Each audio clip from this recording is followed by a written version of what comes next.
Ustozlar haqida hamma fikrlaydigan 5 ta xato fikrni hozir bu fikrlar xato ekanligini aytib beraman. Birinchisi, bilasizmi?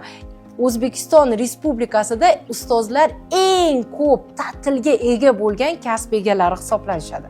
O'zbekiston Respublikasi Konstitutsiyasining Mehnat kodeksida eng kam ta'til 15 kun, eng ko'pi esa 48 kun deb belgilangan va aynan mana shu 48 ish kuni esa o'qituvchilarda mavjud. Ya'ni ular dam olish kunlari bilan hisoblaganda jami 1 yil davomida 54 kun ta'tilga chiqishadi va mana shu kunlar uchun ularga oylik maoshi, ta'til puli to'lab beriladi. Ikkinchisi, qiyin ish jadvali deb aytiladi, lekin ishoning o'qituvchi kasbida birinchi smenada ishlaydigan o'qituvchilar ertalab 8:30 da ish faoliyatlarini boshlab 3-4 da ishlarni yakunlaydilar. Ikkinchi smenada ishlaydigan o'qituvchilar esa 11-12 larda maktabga borishadi va 6 da ish vaqtini yakunlashadi. Bu biz o'qituvchilarga juda ham yaxshi ish grafikini bergan. Ya'ni biz oilaga borib, oilamizdagi ishlarimizni, osh-ovqatimizni qilish uchun ham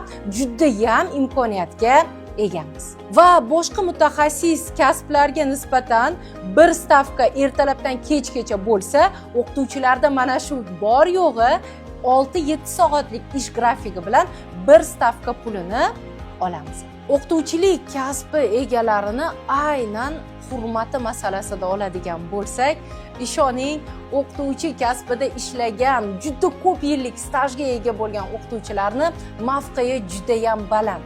Lekin bilamiz, boshqa kasblarda yoshlarga ehtiyoj ko'proq, ular ozgina ko'proq ishlashsa, ulardan tezroq bo'shatib yoshroq kadrni olishga harakat qilishadi. Lekin o'qituvchilik kasbida qancha yillik tajribaga ega bo'lgan ustoz bo'lsa, u ustozni mavqei shu darajada baland bo'ladi. Demak, mana shu fikrlar borasida sizni fikringiz qanday va siz ham biz haqimizda aytiladigan xato fikrlarni unday emasligini bilsangiz, albatta izohlarda fikrlaringizni qoldiring.